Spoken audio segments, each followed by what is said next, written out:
एक बार की बात है, किसी राजा ने फैसला लिया कि वह प्रतिदिन 100 अंधे लोगों को खीर खिलाएगा। एक दिन खीर खिलाने वाले दूध में सांप ने मुंह डाला और दूध में विष डाल दी। जहरीली खीर को खाकर 100 के 100 अंधे व्यक्ति मर गए। राजा बहुत परेशान हुआ कि मुझे 100 आदमियों की हत्या का पाप लगेगा। राजा परेशानी की हालत में अपने राज्य को छोड़कर जंगलों में भक्ति करने के लिए चल पड़ा ताकि इस पाप की माफी मिल सके।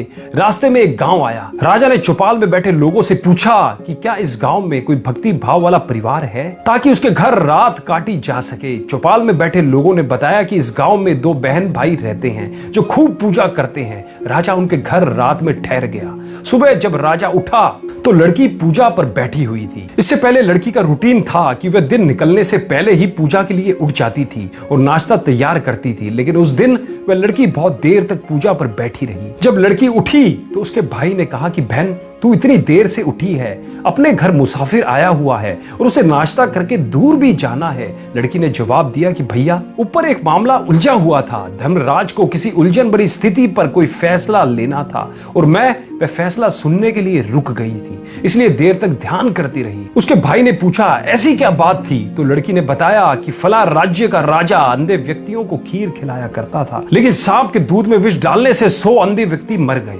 अब धर्मराज को समझ नहीं आ रहा कि अंधे व्यक्तियों की मौत का पाप राजा को लगेगा, सांप को लगे या दूध बिना ढके छोड़ने वाले रसोइयों को लगे। राजा भी सुन रहा था। राजा को अपने से संबंधित बात सुनकर दिलचस्पी हो गई और उसने लड़की से पूछा कि फिर क्या फैसला हुआ। लड़की ने बताया कि अभी तक कोई फैसला नहीं हो पाया था। तो राजा ने पूछा कि क्या मैं आपके घर एक रात और रुक सकता हूँ? दोनों बहन भाइयों ने खुशी से उसको हाँ कर दी। राजा अगले दिन के लिए रुक गया, लेकिन चौपाल में बैठे लोग दिन भर यही चर्चा करते रहे कि कल जो व्यक्ति हमारे गांव में एक रात रुकने के लिए आया था और कोई भक्त भाव वाला घर पूछ रहा था, उसकी भक्ति का नाटक तो सामने आ गया है। रात काटने के बाद वह इसलिए नहीं गया क्योंकि जवान लड़की को देखकर उस व्यक्ति की नीयत खोटी हो गई, इसलिए वह उस सुंदर और जवान लड़की के घर पक्के तौर पर ही ठहरेगा या फिर लड़की को लेकर भागेगा। दिन भर चौपाल में उस राजा की निंदा होती रही। अगली सुबह लड़की फिर ध्यान पर बैठी और रूटीन के टाइम अनुसार उठ गई। तो राजा ने पूछा,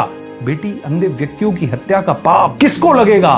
तो लड़की ने बताया कि वह पाप तो हमारे गांव के चौपाल में बैठने वाले लोग बांट के ले गए। इस कथा का सार इस प्रकार है, निंदा करना कितने घाटे का सौदा है। निंदक हमेशा दूसरों के पाप अपने सर पर ढोता रहता है और दूसरों द्वारा किए गए उन पाप कर्मों के फल को भी भोगता है। अतः दोस्तों, हमें सदैव निंदा से बचना चाहिए। अब दोस्तों, आपको आज 3 कार्य करने हैं। पहला, इस कथा को कम से कम 2 से 3 बार जरूर सुने और समझने की कोशिश करें। सुनने के अलावा समझे इस कथा को, तभी आपको इसका पूर्णता सार आ पाएगा और आप अपने जीवन में इस कथा को समझ पाएंगे। दूसरा, इस कथा के सार को अपने जीवन में लागू करें, अर्थात आप भी कभी निंदा भूल कर भी ना करें। और तीसरी बात और आखिरी बात, विद्यादान महादान। इस वीडियो को कम से कम अपने 10 दोस्तों में या रिश्तेदारों में शेयर जरूर करें, जिससे यदि वो भी निंदा करते हैं तो वो भी इस आदत से बच पाएं और इस आदत को दूर कर पाएं। धन्यवाद।